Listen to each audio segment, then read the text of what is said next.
Well, thank you very much for joining us. We are thrilled to have one of our finest Maine writers, Susan Conley, with us this evening. She is fantastic, and I will be introducing her shortly, but I would like to start by thanking, as always, the Friends of Rockland Public Library for their wonderful support of our programming throughout the year, whether it's on-site or virtual. A couple of fun virtual programs are coming up at Rockland Public Library. Next week, two of our librarians, Jesse and Patty, will be hosting, along with me, an evening of spooky and strange stories.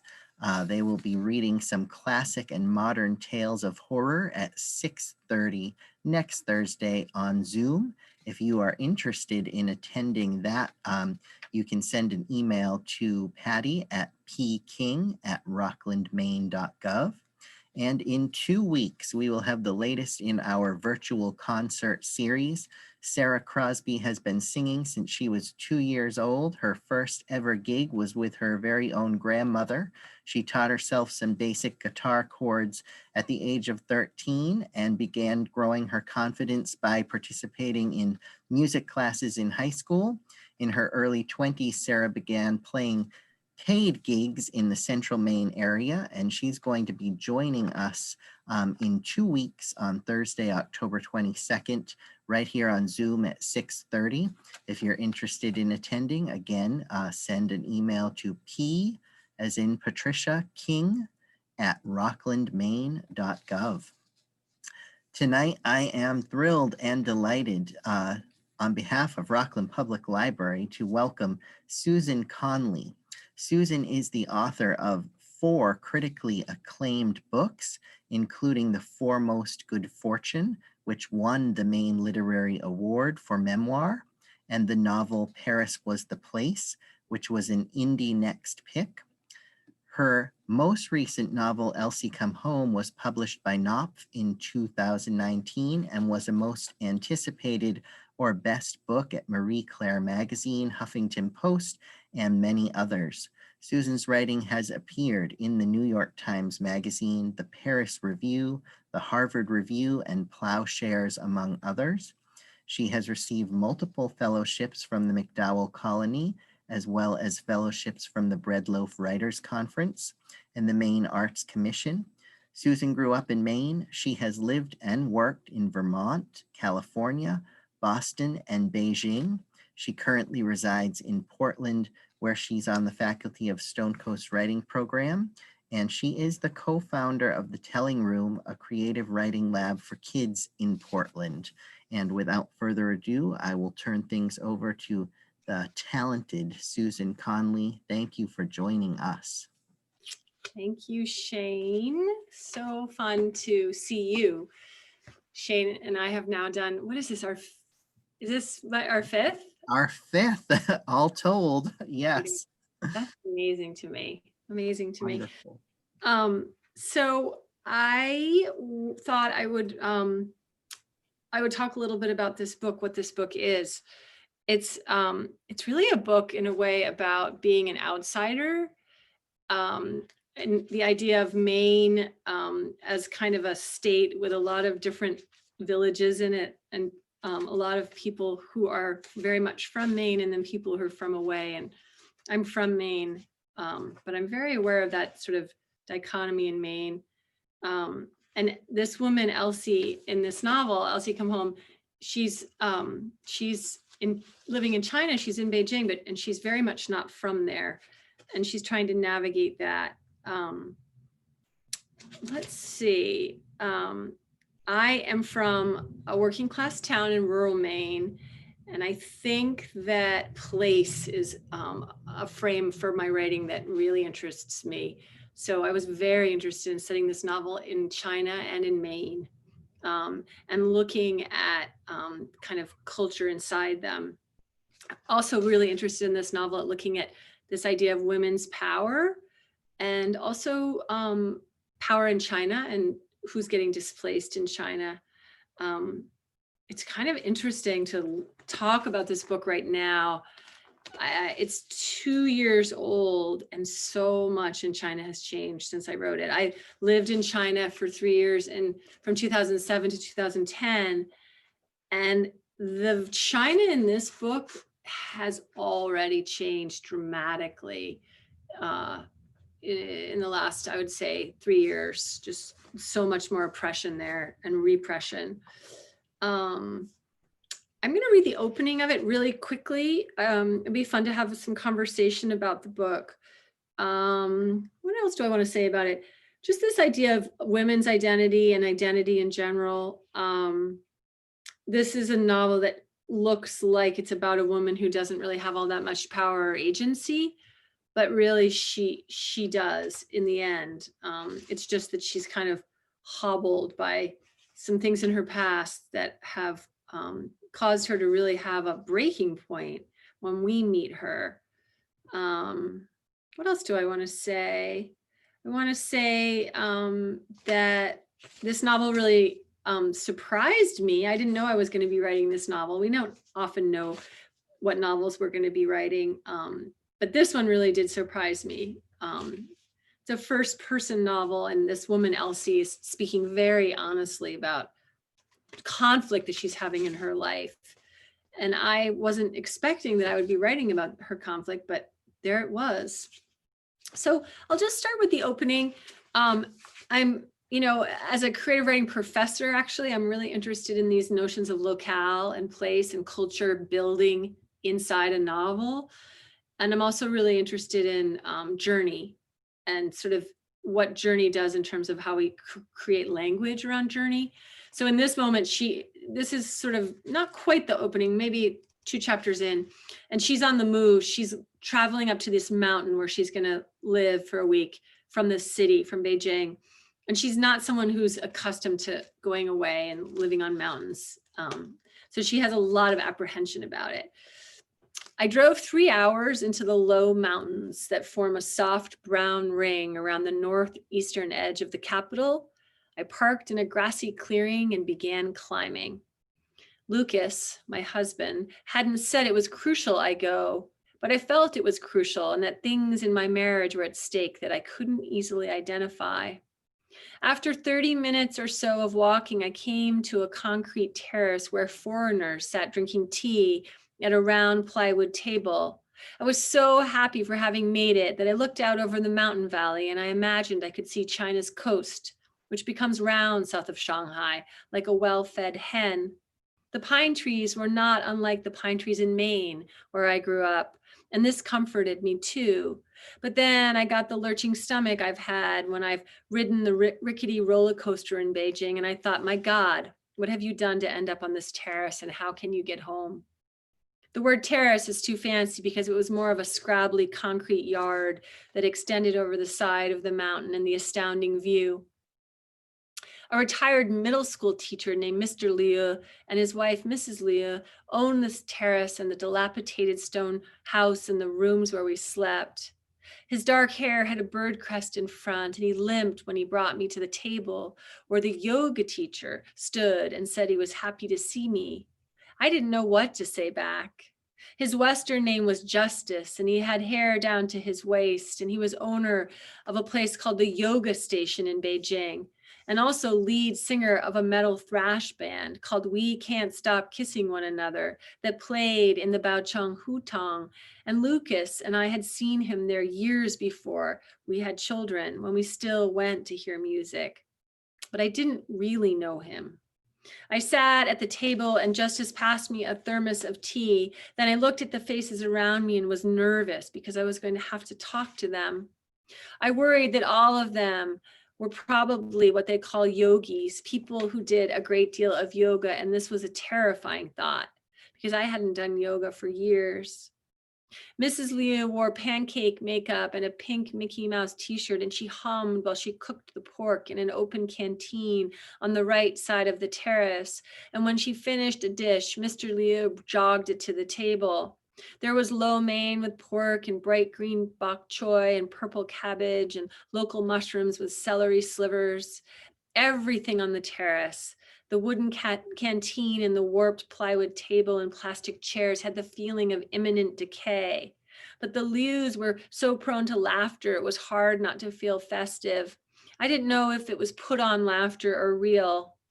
If I looked up past the house, I could see pieces of the Great Wall along the tops of the mountains, and this excited me so much, though I still can't say why.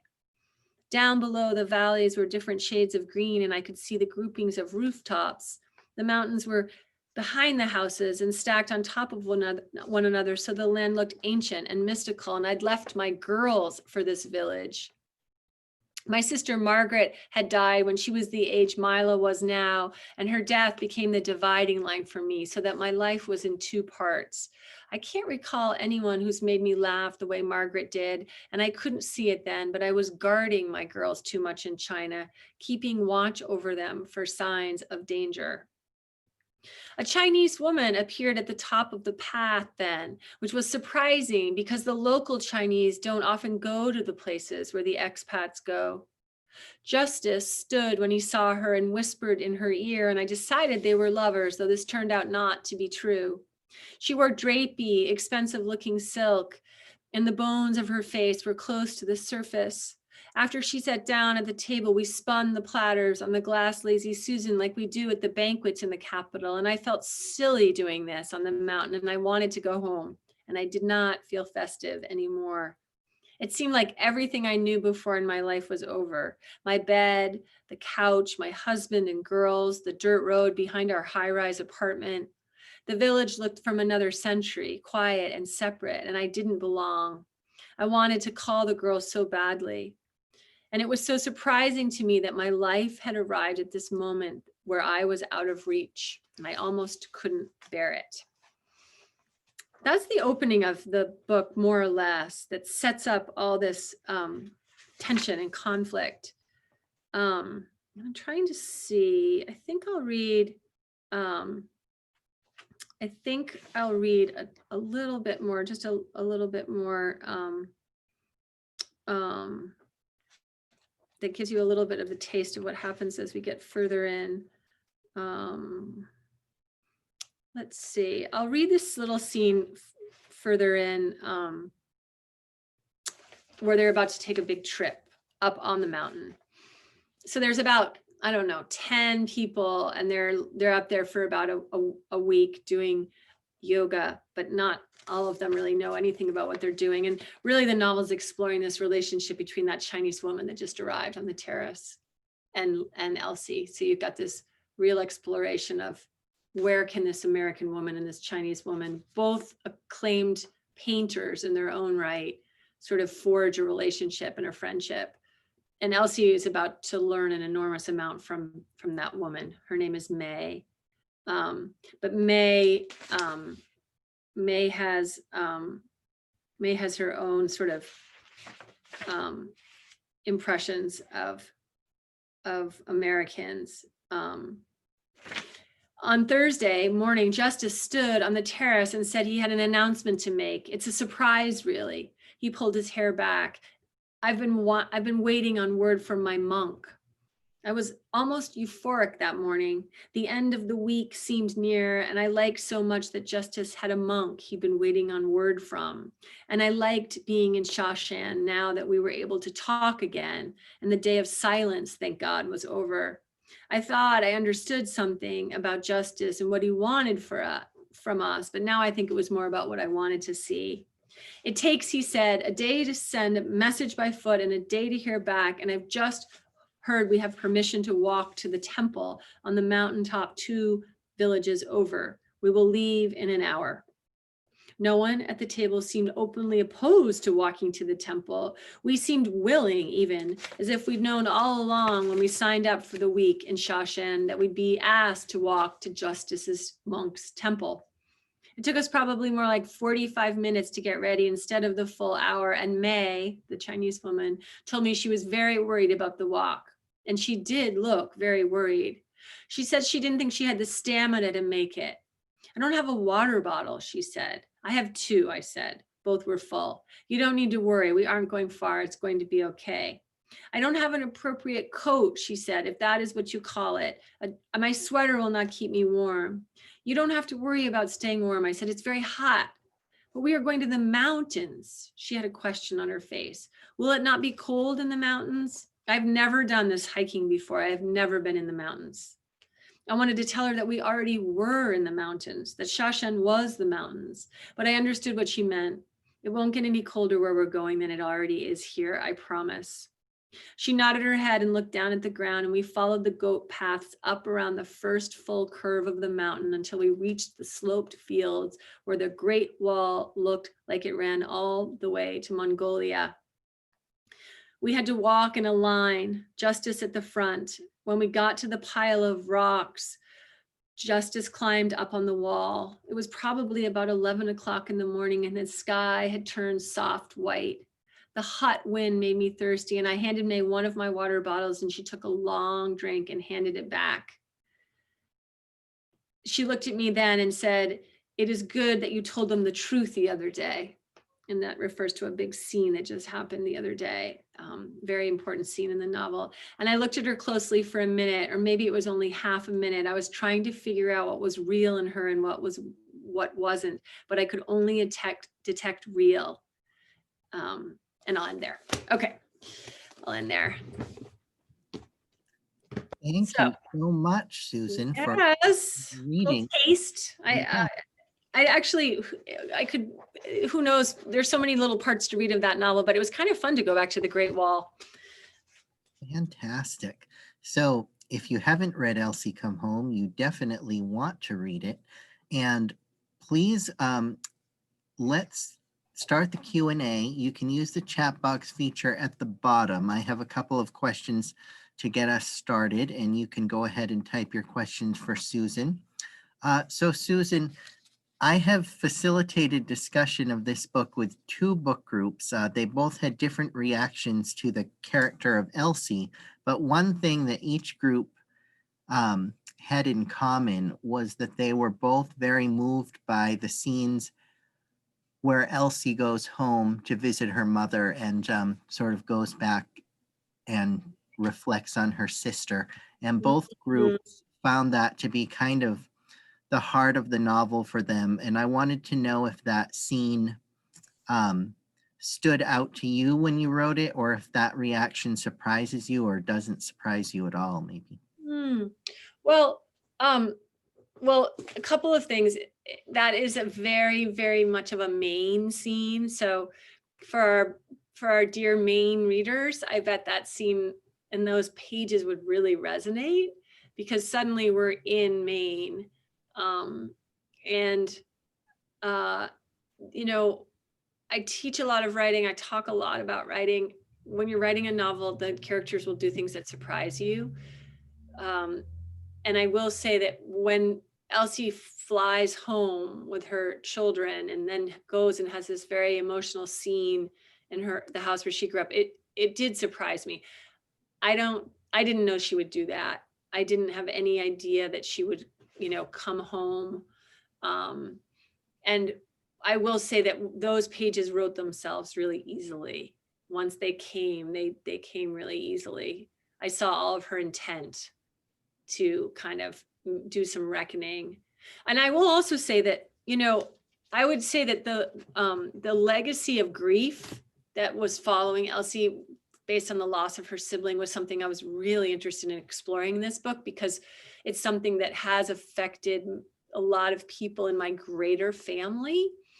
And, you forget that there are these sort of inciting questions that start a novel, sort of these latent curiosities. And I did want to explore, I myself have not lost a sibling, but I have so much respect for that loss and that grief. And I wanted to see if I could render it a little bit with Elsey.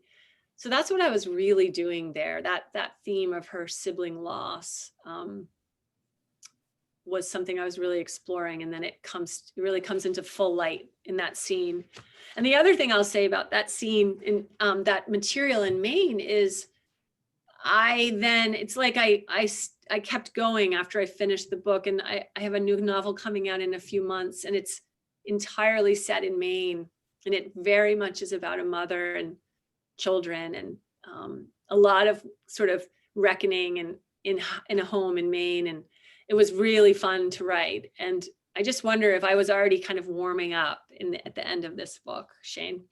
Well, that's really great to get your insight into that. And I think you pulled it off very well. I think having read most of Susan's books, that you have a very great talent for rendering emotions and grief. And I want to talk a bit about the scene in your other novel, Paris Was the Place, where the narrator has to say goodbye to her brother, which I have told you a couple of times, I think is one of the most powerful scenes I've read in contemporary fiction. Is it difficult to write those scenes that sort of get the tears flowing from the audience, or do you just kind of detach and do what you have to do? Oh, no, you have to get emotional when you write emotional scenes. You do. I think if you don't get emotional yourself, you're not really, you're probably not investing the scene with a great deal of emotion. It's interesting, this word emotion, though, we use it a lot. It's what fuels good narrative, good story, I think, across genre. So if you think about the story for me of my writing sort of journey starts with a memoir set in China, and it's a very personal story, as memoirs are. And I think I had to learn in that book a lot about emotion, and that you really can't write a memoir unless you're going to be willing to investigate some hard emotion. So I already had sort of some practice with that. And I teach that a lot, this idea that there is what I call an emotional bandwidth that writers sort of need to utilize when we're creating these scenes, because if we can't bring real emotion and kind of raise the stakes, then how will our reader really connect with the work? So I have such memories of writing that scene, Shane, in Paris Was the Place. Thank you for mentioning it again. And it means a lot to me that scene has been so powerful for you. But it was for me too, when I wrote it. And I actually wrote it really early in the course of that novel. I think it was like a catalyzing scene for the whole book. Very interesting to get your thoughts on that. And I want to get your thoughts on another topic that has come up in book group discussions of Elsey Come Home. So one group was not overly sympathetic to Elsey as a character, and the other group had a lot more empathy, I guess, for her. And when that happens, the question always comes up, does liking the character hinder your enjoyment of the book? And for some readers, it really does seem to. Obviously, reading is a very personal thing, and everyone has different reactions, but that's a common theme in discussion, where there are just certain readers that if they don't like the character, the book is a turnoff for them. And I would just like your thoughts on that as a writer who follows your craft and is true to your art, because it just seems to be a recurring theme. Some readers, if they don't like the character, it's all over for them. Yeah, no, I think you do hear that a lot. I'm trying to think of the inverse of that. I'm trying to think of a case where we all know the character is kind of unlikable, and that's okay. It's an interesting question. I mean, as sort of teachers, or I'm always trying to remind my graduate students that they shouldn't just write likable characters, because they could be one-dimensional, and maybe that's too easy to write just likable characters. And but we don't want to spend time on the page with people that we really don't enjoy spending time with. It's a threading of a needle. Let's think, what's the name of that book that it's I think the very prolific Danish writer that has so many books out now, Shane, the one that took off where he's suicidal and he tries to kill himself in many, many different ways. Are you, you're not talking about Bachman? Yes, I'm talking about Okay. Bachman. So there we go. He's highly unlikable for a while, right? Yes. But That's a then, of great course, example. he's redeemed. But that was a fine, tall order of him to ask his reader to go, what, 50, 100 pages of him being irascible and cranky and, suicidal. I mean, I actually almost couldn't stomach it personally. But then I was glad I stuck with it. I don't know what you thought, Shane. I think that's a perfect example, Susan, because interestingly enough, that was a book, the Frederick Bachman book, and he's written 4 or 5 novels. Beartown is one of them, and My Grandmother Told Me to Tell You She's Sorry. But people seem to really like him a lot. And in the particular book, A Man Called Ove, I think, is the one we're referring to. I felt like people unanimously loved that book. And it's so interesting because he does do a turnaround, but at the beginning, very off-putting. So I think that's a great example. And I don't think, certainly we'd never attempt to speak for all readers, but it is something that does come up a lot in book group discussions. And sometimes I think it's definitely an opportunity for people to expand their reading. I had a question from one of our book group members, specifically about Elsey Come Home. And she thought from reading the book jacket that more of the book was going to be focused on the relationship between Elsey and May than actually was. But she said she thought that it would get a little bit more airtime in the book, but that she still thought that it was a major crux of the novel, regardless of how much actual time was spent on it. And so she wanted to ask if you think sometimes the PR for a book or the book jacket can be a little bit different than what is actually in the novel for content. Oh, I know, it's funny. It's making me think. Yeah, I mean, it's funny how when we talk about books, we have to create these storylines to talk about the book. I mean, the relationship with May, though, it is the crux. If you think about it, it is the crux of the book. It's the Absolutely. plot. It is the plot line. Yes. Yeah. And she thought you did a very good job with the relationship between those two women, by the way. Yeah, that's nice. I think it's so, again, I can't tell you how interesting it is to read this book aloud tonight after being away from it for a while. And really, a lot of what the book was trying to explore with May was sort of, is it possible to for Americans to kind of get inside any kind of circle in China? Can they begin to really intuit what's really going on there culturally, politically? And May was Elsey's way in. And I don't think it's much harder to get in now. Much harder.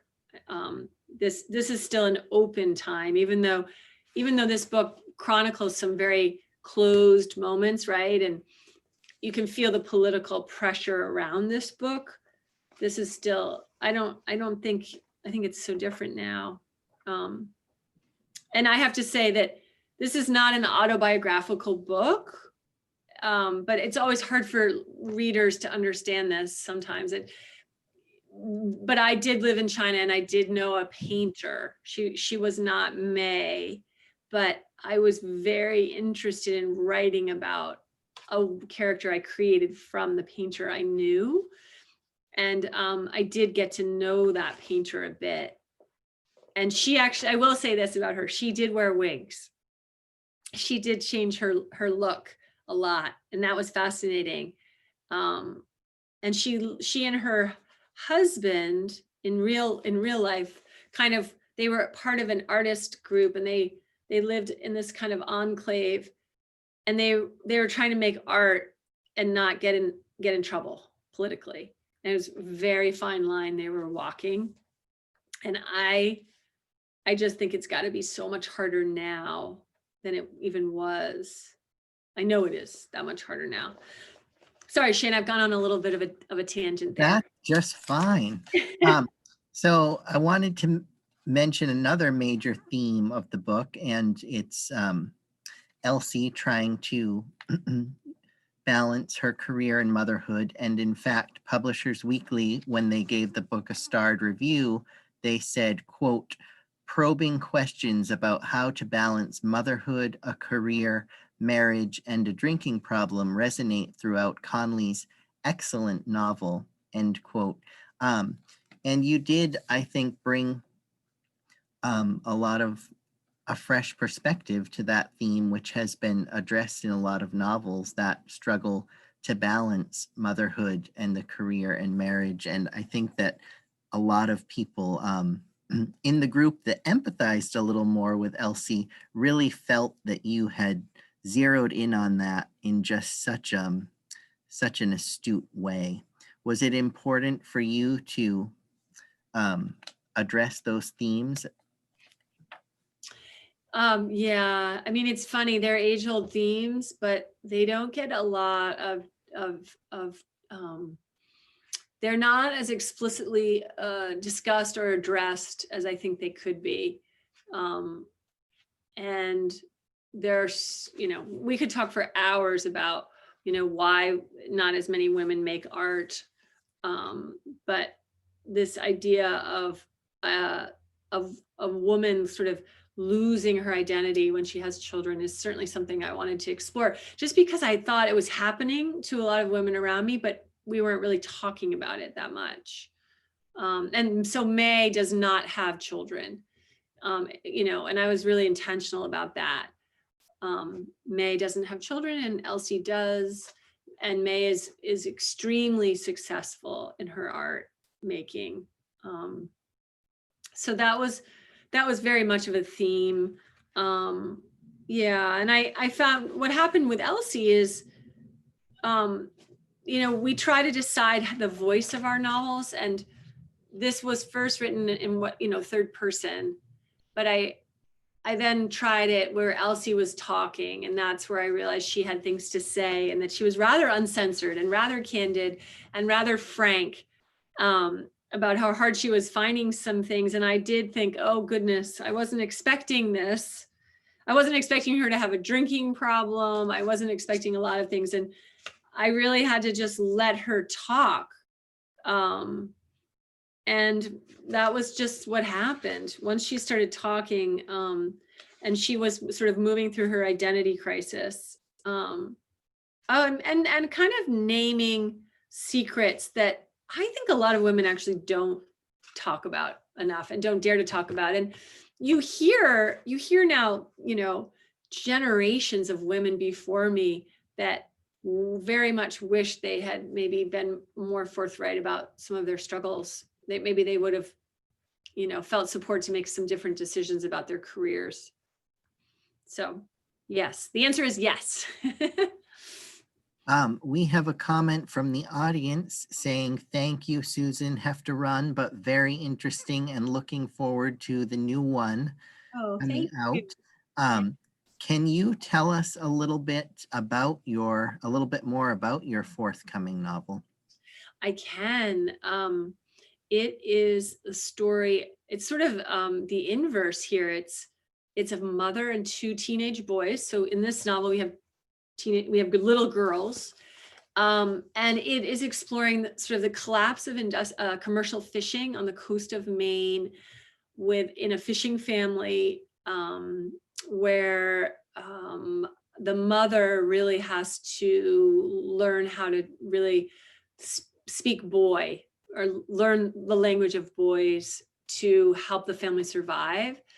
So it's really about families enduring what happens to working class fishing families and just working class families in Maine, in this moment where Maine feels like it's really having an identity crisis in some ways about what will be the engines of its economy, and fishing is really teetering. So yeah, how does that sound, Shane? I'm just starting to learn how to talk about the new novel. It sounds great. Of course, you know how excited I am about it. We are with Susan Conley tonight. She is the author of 4 books, including the memoir, The Foremost Good Fortune, and the novels Paris Was the Place and Elsey Come Home. I highly recommend all of her books. Let's talk briefly about your 4th book, which you did in collaboration with a wonderful photographer, and that was in 2016, Stop Here, This Is the Place, A Year in Motherland. Can you tell the audience a little bit about how that project came about? I can, yeah, that was learning how to respond to photographs. So that was very much of a sort of hybrid project where my friend and very talented photographer Winky Lewis would send me a photo each week, and they were mostly of children on our street and mostly our children. And we realized after about maybe 20 weeks that we actually had something going here, and then we took it for a whole year, 52 weeks. And I wrote a lot, and this is actually kind of interesting, Shane. That book was an absolute stepping stone to my new novel, Landslide, because in Stop Here, I channeled the voice of boys a lot. And I realized that I liked doing that. And I had a lot more to say about boy culture. So that book, which no one would ever really think that it's directly tied to my novel Landslide, but I'll definitely speak about that more when I do events this spring for Landslide. Yeah, and I'm trained as a poet. All my background is poetry. My graduate work was poetry. So I was really writing prose poems in Stop Here, This Is the Place. But what I think happened in Stop Here, This Is the Place was this celebration of boys, but also really looking at honoring boys and not selling them out, not cutting sort of shortchanging them, which I think happens a lot in our culture. And so Landslide really looks at boy culture and this sort of collective selling out of boys, so that we end up with these phrases like toxic masculinity, but nobody's really doing the hard work of being with the boys and talking to the boys about sexual power and gender dynamics and these kinds of things. So I was really having some fun, really looking at that. And the mother in Landslide really has to grapple with this stuff, and she's right in there with it. But I think that all started from Stop Here, This Is the Place, actually. That's very interesting. Yeah. When does Landslide come out? Does it go on sale? So Landslide publishes February 2nd. And I'm glad about that we have a little time maybe to exhale after the election. Well, we are definitely looking forward to that book. Can you tell us, since you've been finishing up that novel and sending it off, have you had any time to read any great novels this year? Yeah. Okay. Good question here at the end. I will, let me think about things that I've been reading, Shane. I have been teaching a lot, and when I teach, I talk a lot about books, that's for sure. This is not a novel, but I was enjoying Rebecca Solnit's recent memoir, Recollections on My Non-Existence. I really enjoy Rebecca Solnit. Oh, you know what I read that I loved? I read the Lost Children Archive. Oh, Yeah, Valerie Luiselli. I don't know. Did you read it, Shane? I have not. It's on my to read list. I highly recommend it. Excellent. Highly recommend it. And she actually wrote this collection of essays first called Tell Me How It Ends, which is nonfiction essays about her time as a court translator in asylum court. And then she takes this true life and then she writes a novel. I'm very interested in those sorts of moves. I read Dear Edward and I thought that was a fun, no, I shouldn't say fun, but it was kind of fun, enjoyable read. Did you read Dear Edward? That's the Anne Napolitano. Yeah. I have not read that yet. Yep. And that is also on my to read list. Yeah. And I wanted to ask you if you have read the new Lily King, Writers and Lovers, which goes into a great deal about writing. I have. In fact, Lily and I think, as you know, are good, very good friends. And we've been in a writers group together for 18 years, maybe. That's fantastic. So she reads very early drafts of mine and I read very early drafts of hers. So I had been watching that book come to life for a good while. And that was really fun. What Really, a fantastic novel. I know. One of the best of this year, I think. I know. I love it. Love It's always fun to talk books with Susan Conley. Susan Conley has joined us tonight at Rockland Public Library, and if you did not get to see it, or if you had to leave early, we will be featuring the video of her talk on our Facebook page and YouTube channel early next week. Susan is the author of 4 books, including the memoir, The Foremost Good Fortune, and the novels Paris Was the Place and Elsey Come Home, and the next novel, Landslide, coming out next February. Well, Susan, we are so thankful that you took the time to join us tonight to read from the wonderful book and to share some of your thoughts. Shane, it's always a pleasure to talk writing and books with you. Thank you to the Rockland Public Library. And I wish you well, Shane. I know we'll be in touch. And thank you all for listening. Thank Be you well. so much, Susan, and thank you, audience, for joining us this evening. We wish you a peaceful evening, and we will be posting the recording to our YouTube channel early next week. Thank you, Susan. Thank you, audience, and good night, all. Good night. Thanks so much. Bye-bye.